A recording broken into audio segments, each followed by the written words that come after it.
I don't think it's what America's all about, but that's what they want to do.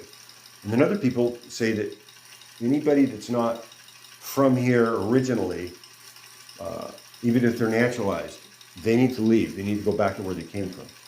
And then other people say, well, no, some people just need to follow in the right footsteps and come here legally and this and that. But as it is now, not only is the government just telling people now how to worship, what isn't a real Christian, for instance, that's one. Now they're rounding people up all over the nation. They're taking over cities and they're just rounding people up. They're just rounding people up that haven't done anything wrong. A lot of these people are going to court. And I'm not saying it's everyone, and I'm not saying it's thousands and millions of all of them. But I'm saying they're rounding up people, and they're just rounding these people up.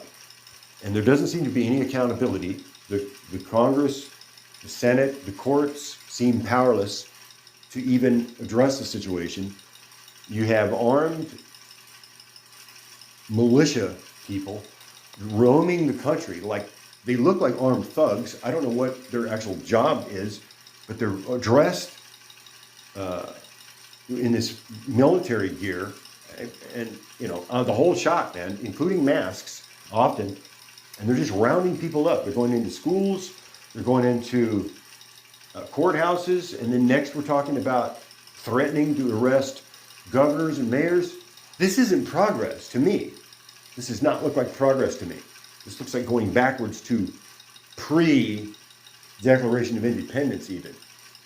But this can't be happening according to the Constitution. So the people need to step in and say, no, we're going to 86 all of these weirdos that have tried to move beyond the U.S. Constitution at the ballot box. We're going to 86 them at the ballot box.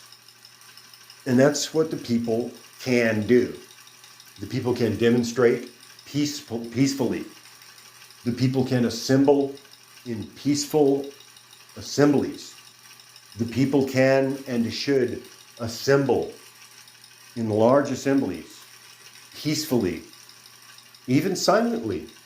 There doesn't even have to be a lot of screaming or yelling, but people have to show up for anything that needs to be demonstrated in our time, with all the roundups and the guns and the beatings and the people getting shot. Look, I saw a guy get shot in the head with a rubber bullet, and this is just out of control now. It's time for people to come together and assemble in large groups and just possibly stand there